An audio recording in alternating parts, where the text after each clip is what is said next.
iglesia soy, y tú también. En el bautismo renacimos a una vida singular y a confirmar hoy nuestra fe. Lo proclamamos compartiendo el mismo pan. No vayas triste en soledad, ven con nosotros y verás a los hermanos caminando. Amables oyentes de esta su emisora Radio Piragua, la emisora diocesana de Sucre, tengan ustedes muy buenos días. Les saluda su pastor y amigo, Monseñor José Clavijo Méndez, en este su programa Palabras del Pastor, que se emite todos los días de lunes a viernes por esta emisora. Les doy la cordial bienvenida a nuestro programa, a todos los que ya desde hace días vienen siguiendo Palabras del Pastor, a todos los que llegan por primera vez, y a todos los que en otras formas, a través de las redes de la diócesis de Sincelejo, escuchan el programa y lo aprovechan para promoción de sus familias y sus comunidades, especialmente para promover experiencias y gestos de reconciliación. Este programa precisamente nos está invitando a que en la medida que vamos profundizando en la reconciliación, por el camino de la reconciliación, siguiendo este camino hacia la plena reconciliación, vayamos convirtiéndonos para nosotros mismos, para nuestras familias y para nuestros hermanos en nuestro país en artesanos de la reconciliación. Vimos en programa pasado el caso de Mateo, aquel que experimentó la reconciliación de una manera tan singular, con un cambio radical y total en su vida, un cambio de vida realmente visible y admirable. Es que el Evangelio que nos hace cristianos, es decir, Cristo, que es el Evangelio, hace una transformación tan grande en nuestra vida cuando nos encontramos con Él, que lo que éramos antes no tiene casi nada que ver con lo que somos ahora. Un cambio verdaderamente radical. El cristiano sobre todo se conoce porque después del encuentro con Cristo y de su conversión ya no vive como vivía antes. Su vida es totalmente diferente. Esto es lo que nos ofrece precisamente el caso de hoy. Vamos a dar un salto de la época de Jesús a la época de San Pablo. San Pablo mismo no conoció personalmente a Jesús. Lo conoció a través de una experiencia espiritual profunda que él mismo nos narra en muchos de sus escritos. Pero Pablo fue otro gran transformado. El Pablo de antes de conocer a Cristo y el Pablo de después de haber conocido a Cristo son dos Pablos totalmente diferentes, totalmente contrarios el uno al otro. El primero buscaba a los cristianos para acabar con ellos. El segundo, ya cristiano, busca a los judíos para anunciarles a Jesucristo y darles a conocer este maravilloso proyecto de salvación que transformó su vida. Y especialmente se dirige hacia los que no son judíos, porque ha entendido que el Evangelio se dirige hacia aquellos que los judíos despreciaban en muchos casos, o por lo menos consideraban totalmente ajenos a cualquier posibilidad de salvación. Pero un caso mucho más visible, mucho más admirable lo encontramos en dos discípulos de Pablo. Filemón, un hombre seguramente rico o que tenía algunas posesiones que le permitían una vida bastante cómoda, y Onésimo, su esclavo, que por alguna circunstancia, probablemente después de haber cometido un robo, se escapa de la casa y va a parar a la cárcel, a la misma cárcel donde Pablo estaba preso. Pero antes vamos a orar, vamos a pedirle al Señor que al abrir su palabra y mucho más que estamos tocando la carne de Cristo en una experiencia concreta de personas que se dejan transformar por Él, nosotros también seamos transformados en nuestras costumbres, en nuestra mentalidad, y con nuestro ejemplo incidamos para que otras personas se transformen y se vaya produciendo un cambio en la sociedad. Oremos. Señor, te damos gracias porque nos congregas todavía una vez más en tu presencia, nos reúnes en tu nombre. Señor, tú nos pones frente a tu palabra, la que inspiraste a tus profetas. Haz que nos acerquemos a esta palabra con reverencia, con atención, con humildad. Haz que no la despreciemos, sino que la acojamos en todo lo que nos dice. Sabemos que nuestro corazón está cerrado a menudo, incapaz de comprender la sencillez de tu palabra. Envíanos tu Espíritu para que podamos acogerla con verdad, con sencillez, para que ella transforme nuestra vida. Haz, Señor, que no te resistamos, que tu palabra penetre en nosotros como espada de dos filos, que nuestro corazón esté abierto y que nuestra mano no resista, que nuestro ojo no se cierre, nuestro oído no se vuelva hacia otra parte, sino que nos dediquemos totalmente a esta escucha. Te lo pedimos, Padre, en unión con María, por Jesucristo nuestro Señor. Amén.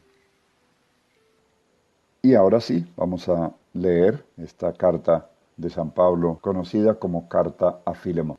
De Pablo, prisionero por el Mesías Jesús, y Timoteo, a nuestro querido colaborador Filemón, junto con la hermana Apia y con Arquipo, nuestro compañero, y la iglesia que se reúne en tu casa. Gracia y paz a vosotros de parte de Dios nuestro Padre y del Señor Jesucristo. Siempre que te recuerdo en mis oraciones doy gracias a Dios, porque oigo hablar de tu fe y amor al Señor Jesús y a todos los consagrados. Que tu fe compartida sea eficaz para reconocer los bienes de toda clase que tenemos en el Señor. Tu caridad me proporcionó gran alegría y consuelo, porque gracias a ti los consagrados serenan sus sentimientos. Por eso, aunque tengo plena libertad cristiana para ordenarte lo que es debido, prefiero apelar a tu amor. Yo, este anciano, Pablo, ahora prisionero por el Señor Jesús, apelo a ti en favor de un hijo mío que engendré en la prisión, Onésimo, un tiempo sin provecho para ti, ahora de gran provecho para ti y para mí. Ahora te lo envío,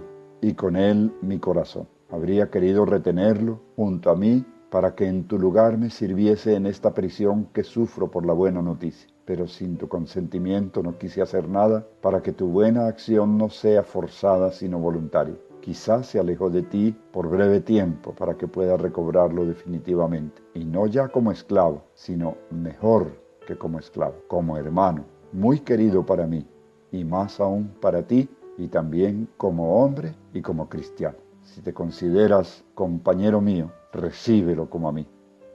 Si te ofendió o te debe algo, apúntalo a mi cuenta. Lo firmo de mi puño y letra. Yo, Pablo, te pagaré para no decirte que me debes tu persona. Sí, hermano, te lo suplico por el Señor. Consuela mi corazón cristiano. Te escribo fiado de tu disponibilidad. Sé que harás más de lo que pido. Otra cosa, prepárame hospedaje, pues gracias a vuestras oraciones espero poder saludar.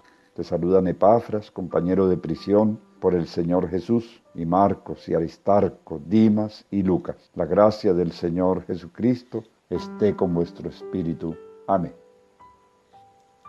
Filemón era un joven cristiano respetado y rico de una ciudad del Valle del Ico en Asia Menor. Probablemente vivía en Colosas. Pablo, además de saludar a Filemón, saluda a Afia, probablemente la esposa de Filemón, y a Arquipo, tal vez algún hijo de la pareja, y a la iglesia que se reúne en su casa. Al parecer, Filemón fue convertido por Pablo, posiblemente en Éfeso. Onésimo era esclavo de Filemón.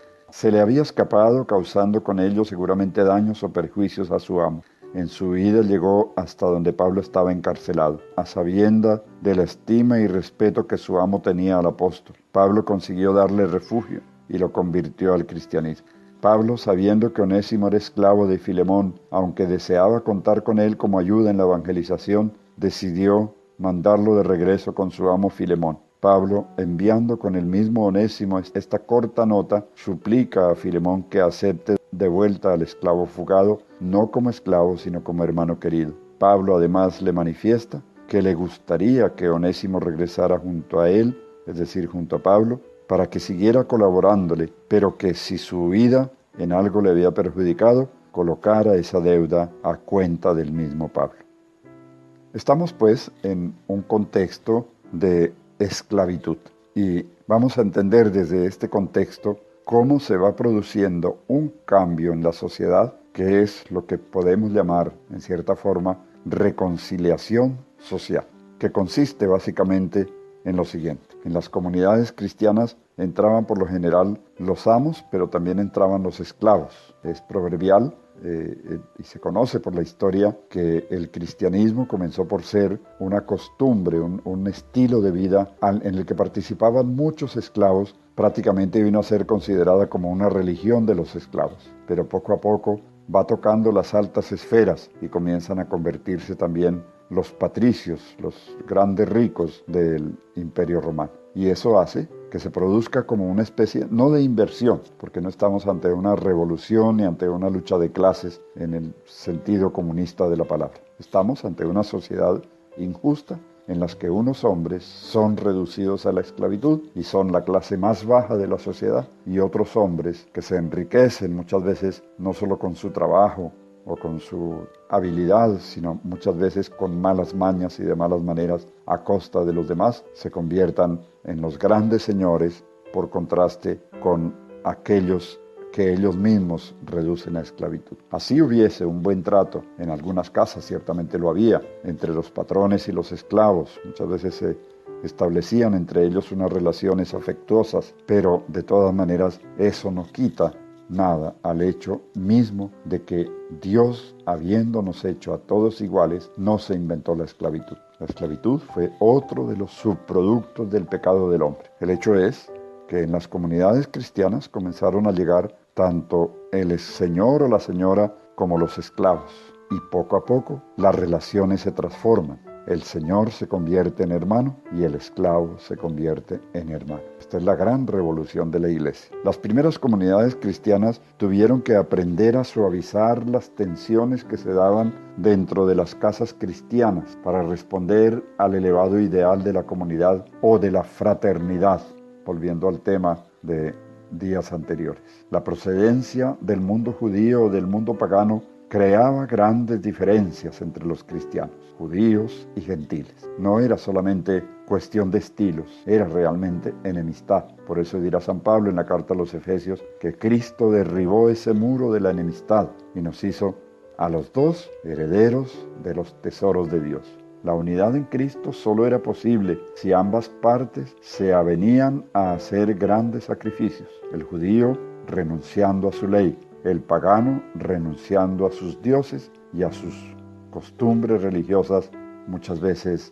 teñidas de costumbres no santas. Existían también las diferencias entre libres y esclavos, que en la antigüedad se consideraba como perteneciente al orden natural en los códigos domésticos. Era natural que hubiese amos, era natural que hubiese esclavos. Había entonces unas relaciones jerárquicas, incluso dentro de una misma casa. Esposo y esposa al más alto nivel, padres a hijos, segundo nivel, padres e hijos establecían una relación con los inferiores de la casa, amos y esclavos. Filemón, que se hizo cristiano, es esposo y es padre, pero tiene esclavos sin ningún problema. Esto es también interesante porque el anuncio del Evangelio se ofrece tal como Él es. No se le dice a la persona lo que tiene que hacer o lo que no tiene que hacer. Él mismo la va descubriendo y va actuando en consonancia. Los esclavos, en la medida que las familias se iban haciendo cristianas, se integran también con toda naturalidad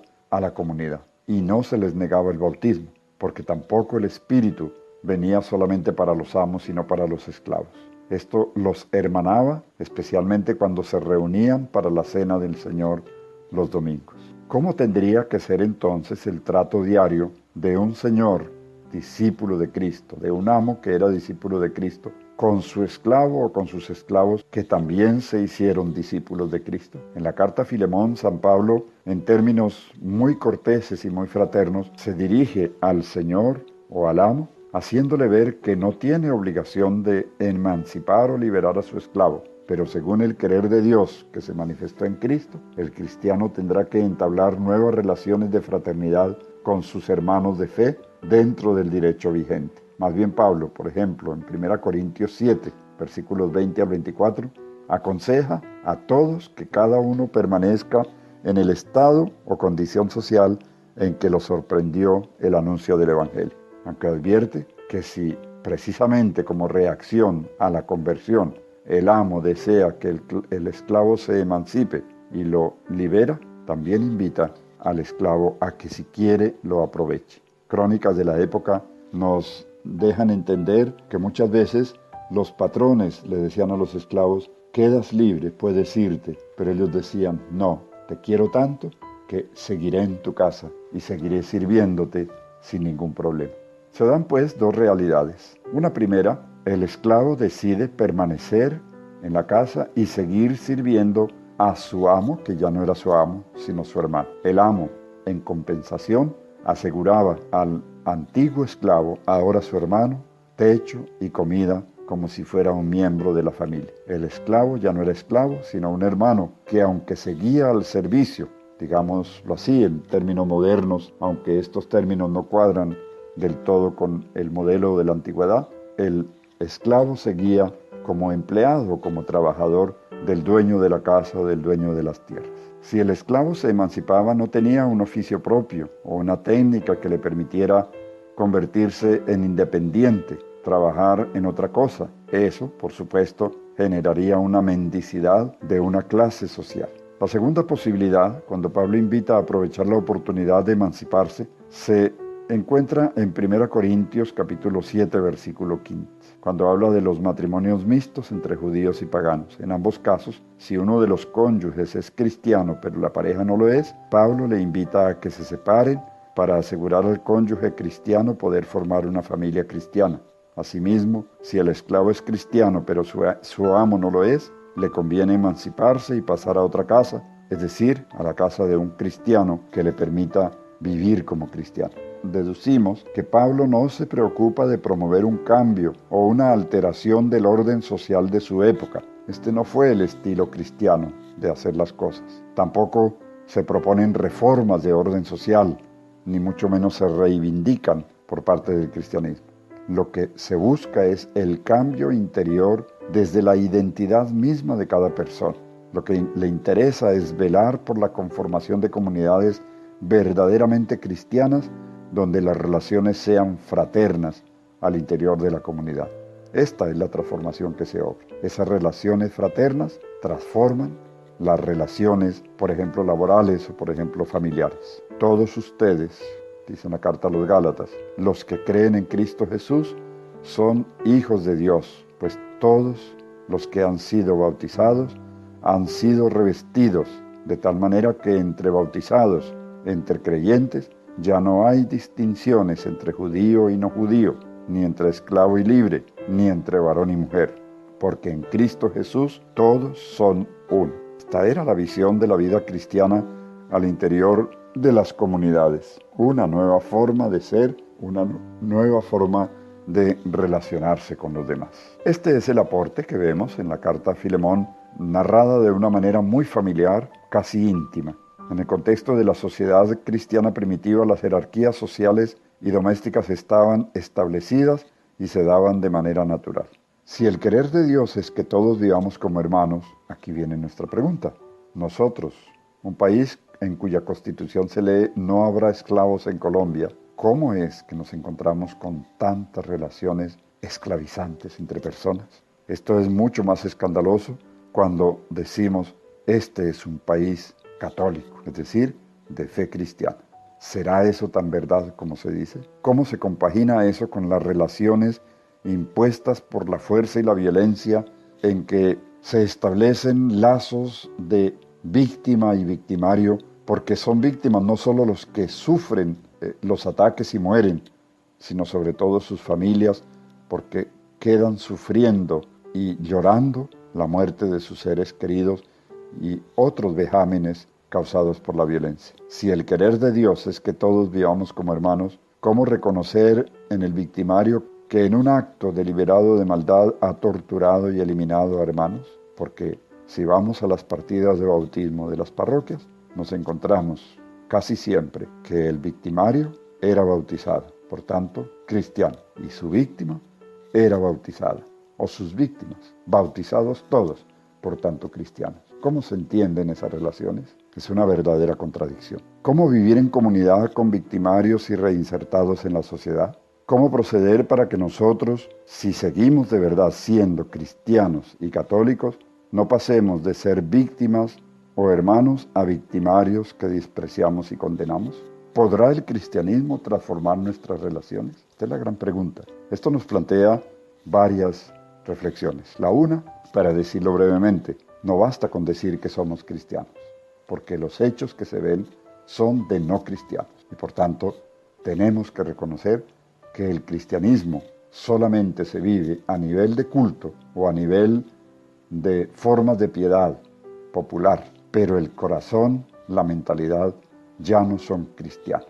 Y eso es lo único que explicaría por qué se dan estas situaciones tan contradictorias mientras seguimos proclamándonos cristianos. Cristo jamás estaría de acuerdo con esto. Segundo, no podemos simplemente pensar que por el hecho de ser bautizados ya se tienen que dar unas relaciones nuevas. No, hay que evangelizar a los cristianos, volverlos a tocar con la fuerza del evangelio para que cambien su mentalidad y empiecen esa transformación que tal vez nunca se dio en sus vidas, o que si alguna vez se dio, se echaron para atrás. Y solo ese cambio de mentalidad, con la misma naturalidad con que se produjo en la antigüedad, producirá los cambios que esperamos se produzcan en Colombia, fruto de la reconciliación. Qué hermosa lección nos da esta cartica, pero no tanto su contenido literal, sino la revolución, el fenómeno que se dio en la sociedad de aquel entonces, en la medida que el evangelio iba siendo anunciado e iba transformando a las personas y a las familias. En esta historia colombiana de víctimas y victimarios, en la cual los roles pueden ser intercambiables de un momento a otro, especialmente por la sed de venganza, cada uno en esta compleja historia carga con un pasado a cuestas, ha ocasionado daños o perjuicios a otro, como aconteció con Onésimo y Filemón. Cargamos con una historia de dolor, de esclavitud, pero el mensaje de Cristo nos invita a la reconciliación, el perdón y la paz. Ciertamente que tendríamos que dar pasos previos, como ya lo vimos en otro momento. El encuentro con Cristo, la conversión, la transformación del corazón, la transformación de la mentalidad, para luego sí empezar procesos de reconciliación. Estos primeros pasos no podemos omitirlos y no podemos pretender, sin dar esos primeros pasos, lograr que se dé la reconciliación, el perdón y la paz. Tarde o temprano, si no hay unos cimientos sólidos, podemos hacer un edificio de reconciliación que se derrumbará solito por falta de cimientos. Dios reconcilió al mundo que estaba condenado por el pecado, pasando por alto los pecados cometidos en el pasado. Así Dios nos ha reconciliado para que seamos embajadores de reconciliación, pero también para que seamos justicia de Dios. La justicia de Dios no es aquella que da a cada cual lo que le corresponde, porque en ese caso nadie podría ser justificado. La justicia de Dios es necesariamente misericordia. El primer paso de la justicia es la misericordia. Y la misericordia implica entender que Dios nos amó primero. No nos da lo que nos merecemos. Nos da su amor y su misericordia que no merecemos, pero nos la da y nos la da por los méritos de Cristo. En ese caso, si Dios lo ha hecho con nosotros y nosotros nos percatamos de la grandeza de ese don, entendemos que nuestra respuesta es una respuesta de gratitud y la primera reacción es: si a mí me han perdonado, yo también puedo perdonar. Perdónanos como nosotros perdonamos. Es la relación que se establece de nuevo. Hemos recibido el perdón, hemos recibido la reconciliación, damos el perdón y nos convertimos en ministros de la reconciliación. El Señor nos conceda este cambio. Para nuestro diálogo en los 10 minutos después de la emisión, planteémonos lo siguiente. Vivir como cristianos significa establecer unas relaciones de fraternidad. Veo realmente estas relaciones concretamente, con ejemplos concretos, en el contexto cristiano en el que se desarrolla mi fe, parroquia, comunidad, barrio, o realmente podríamos concluir que aunque vivimos algunas formas de cristianismo, especialmente de tipo cultural, de tipo también de piedad popular, no las vivimos a nivel social y muchas veces ni siquiera a nivel familiar. Una segunda pregunta: al escuchar este testimonio de Filemón y Onésimo, con la intermediación de Pablo y de la comunidad cristiana, al contemplar cómo las comunidades cristianas, la experiencia de Cristo, transformaron esa realidad social, pienso que es posible lograr un cambio en las relaciones que se dan entre colombianos. La fe haría posible ese cambio. Y tercero, ¿cuál papel, cuál llamada del Señor creo yo que me dará ¿Cuál será mi misión como cristiano en medio de esta sociedad cristiana? ¿A qué me siento llamado? Pidámoslo al Espíritu Santo. Cuando contemplamos este modelo de transformación social, nos duele mucho ver la realidad colombiana, especialmente en un país que aparentemente es católico y que conserva mucho de sentimiento católico, pero que ha olvidado que el catolicismo no es simplemente una idea, sino que tiene que ser una convicción. Y la convicción significa actuar en consecuencia. Ese es el paso que nos falta a una gran mayoría de católicos en Colombia. Y es doloroso ver que seguimos llamándonos católicos o cristianos, pero que eso no se traduce en hechos reales en la sociedad. Vamos a pedirle al Espíritu Santo que nosotros seamos los primeros tocados por este Evangelio de la paz y de la reconciliación y que nosotros demos ese paso tan necesario.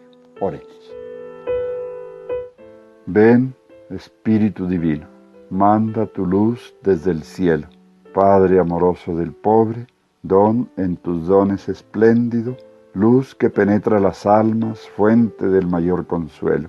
Ven, dulce huésped del alma, descanso de nuestro esfuerzo, tregua en el duro trabajo, brisa en las horas de fuego, gozo que enjuga las lágrimas y reconforta en los duelos. Entra hasta el fondo del alma, divina luz, y enriquécenos.